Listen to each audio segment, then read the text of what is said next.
Konsep dan teori globalisasi. Globalisasi merupakan perkembangan kontemporer yang memiliki pengaruh terhadap munculnya berbagai kemungkinan perubahan dunia. Pengaruh globalisasi dapat menghilangkan berbagai hambatan yang membuat dunia semakin terbuka dan saling membutuhkan antara satu sama lain. Globalisasi juga sering diartikan sebagai internasionalisasi karena keduanya memiliki banyak persamaan dari segi karakteristik, sehingga kedua istilah ini sering dipertukarkan. Beberapa pihak mendefinisikan globalisasi sebagai suatu yang berhubungan dengan kekurangannya kekuatan. Waters mendefinisikan globalisasi dari sudut pandang yang berbeda. Dia mengatakan bahwa globalisasi merupakan sebuah proses sosial di mana batas geografis tidak penting terhadap kondisi sosial budaya, yang akhirnya menjelma ke dalam kesadaran seseorang.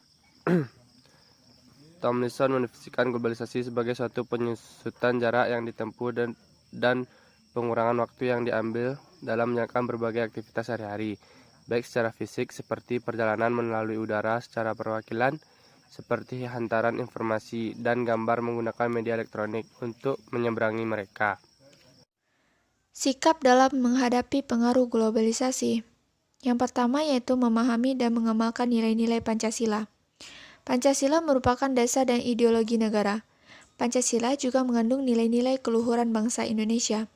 Untuk menghindari lunturnya nilai-nilai ini akibat globalisasi, kita harus memahami serta mengamalkan nilai-nilai yang terkandung dalam setiap sila Pancasila. Yang kedua yaitu mencintai produk dalam negeri. Mencintai produk dalam negeri merupakan salah satu contoh sikap dalam menghadapi globalisasi. Menggunakan serta mendukung produk dalam negeri akan mendukung ekonomi Indonesia, misalnya dalam meningkatkan pendapatan devisa, serta menambah keuntungan pelaku usaha seperti pelaku usaha mikro kecil menengah atau UMKM. Hal ini dapat kita lakukan untuk menghindari gaya hidup konsumtif atau gaya hidup westernisasi atau juga disebut dengan gaya hidup kebarat-baratan. Yang ketiga yaitu menyaring informasi dan budaya yang masuk. Globalisasi memungkinkan kita untuk mengakses informasi mengenai hal baru, nilai baru, paham-paham baru, serta budaya baru.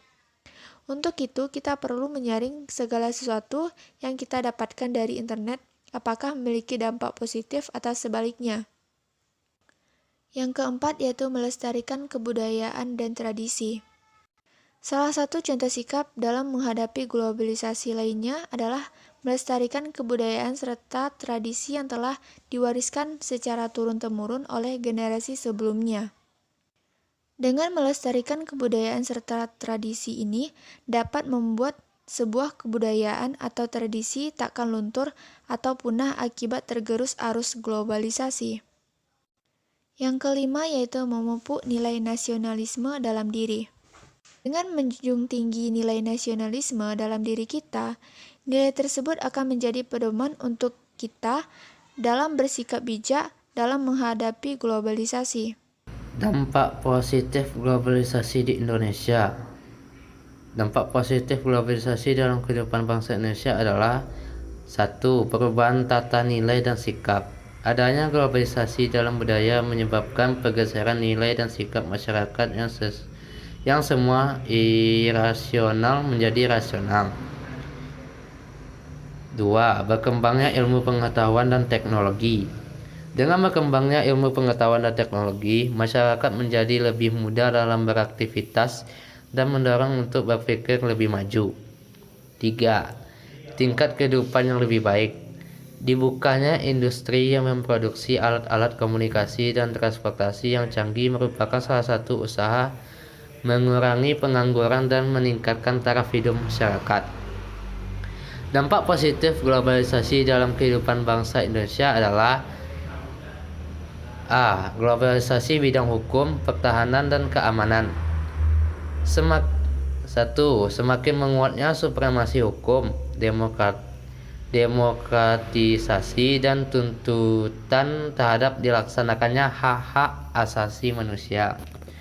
2. Regulasi hukum dan pembuatan peraturan perundang-undangan yang memihak dan bermanfaat untuk kepentingan rakyat banyak. 3. Semakin menguatnya tuntutan terhadap tugas-tugas penegak hukum yang lebih profesional, transparan, dan akuntabel. B. Globalisasi bidang sosial budaya. Meningkatkan pembelajaran mengenai tata nilai sosial budaya, cara hidup, pola pikir yang baik, maupun ilmu pengetahuan dan teknologi dari bangsa lain yang telah maju. Meningkatkan etos kerja yang tinggi, suka bekerja keras, disiplin, mempunyai jiwa kemandirian, rasional, sportif, dan lain sebagainya. Globalisasi bidang ekonomi sektor perdagangan. 1. Liberalisasi perdagangan barang, jasa, layanan, dan komodit lain memberi peluang kepada Indonesia untuk ikut bersaing merenggut pasar perdagangan luar negeri, terutama hasil pertanian, hasil laut, tekstil, dan bahan tambang. Arus masuk perdagangan luar negeri menyebabkan defisit perdagangan nasional. Globalisasi bidang ekonomi sektor produksi. Adanya kecenderungan perusahaan asing memindahkan operasi produksi perusahaannya ke negara-negara berkembang dengan mempertimbangkan keuntungan geografis. Dampak negatif pengaruh globalisasi dalam kehidupan bangsa Indonesia. Yang pertama, pola hidup konsumtif. Perkembangan individu yang pesat membuat persediaan barang kebutuhan masyarakat melimpah, sehingga masyarakat bisa memilih barang dengan banyak pilihan. Yang kedua, sikap individualistik. Masyarakat merasa dimudahkan dengan teknologi maju dan tidak membutuhkan orang lain. Yang ketiga, gaya hidup keberberatan. Tidak semua gaya barat itu baik.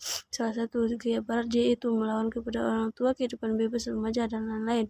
Yang keempat yaitu kesenjangan sosial. Apabila di dalam suatu komunitas masyarakat hanya ada beberapa individu yang dapat mengikuti aluran globalisasi, akan memperdalam jurang permisahan antara individu dan individu lainnya. Dampak globalisasi menurut bidangnya. Yang pertama, globalisasi bidang hukum, pertahanan, keamanan. Peran masyarakat menjaga keamanan, kedaulatan, ketertiban negara semakin berkurang karena tersebut sudah menjadi tanggung jawab pihak kepolisian. Globalisasi bidang sosial budaya. Semakin mudahnya nilai-nilai barat masuk ke Indonesia, baik melalui internal, media televisi maupun media cetak.